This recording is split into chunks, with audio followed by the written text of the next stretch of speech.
We know the value of human connection or human relationship. However, many times we take it for granted.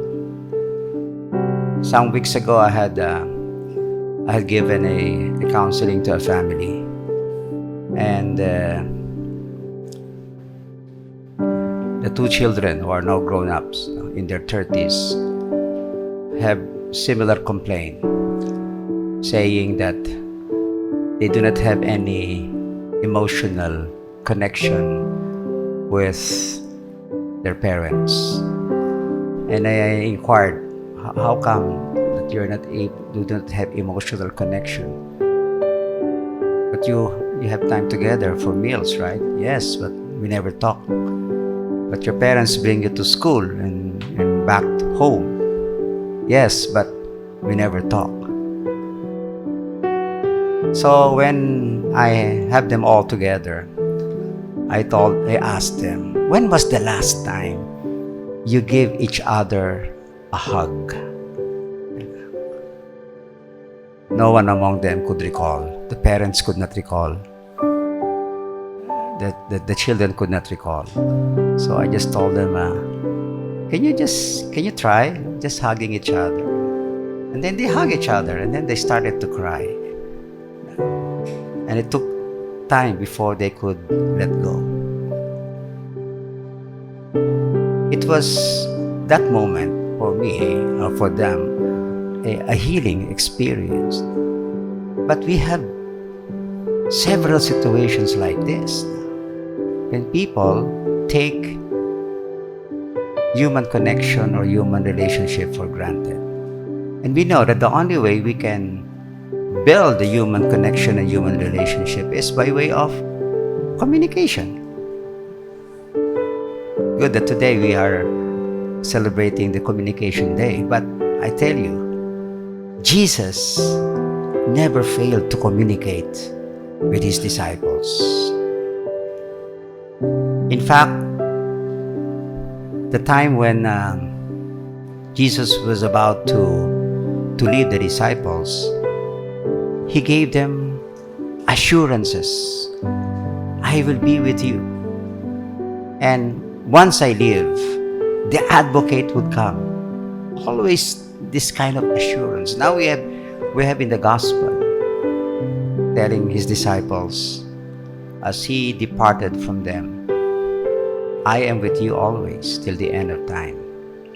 Even if some of them still doubted.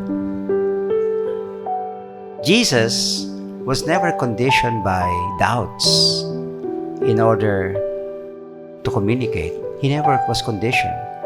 In fact, remember the time when the disciples abandoned Him, but He did not take it against them. In fact, the first time He appeared after the resurrection, His message to the disciples was, peace be with you.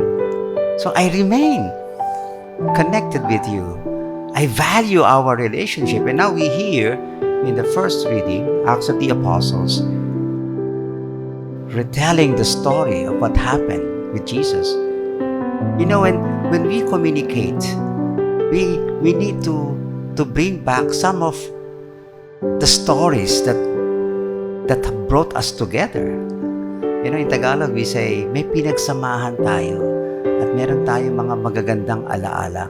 And it's good to have this kind of recollection of our own family stories. Why? Because those stories are precious stories.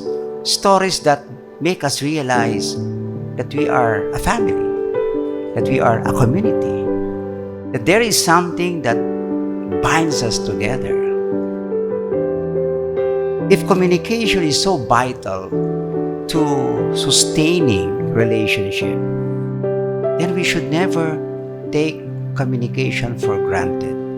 Because when communication fails, you know what happened? There are two things that happen when communication fails in the family. One, you become indifferent to one another. And if indifference will persist, it can lead to numbness. So we become numb. We become feelingless. We don't have feelings anymore. And the moment we don't have feelings anymore toward each other, our relationship continues to fail. And we will just be shocked by the time when somebody lives or somebody dies. We get the shock. And then we have so much of remorse. I miss the moment when you have so much to say, you fail to say because you have become numb to your feelings, because you have become indifferent.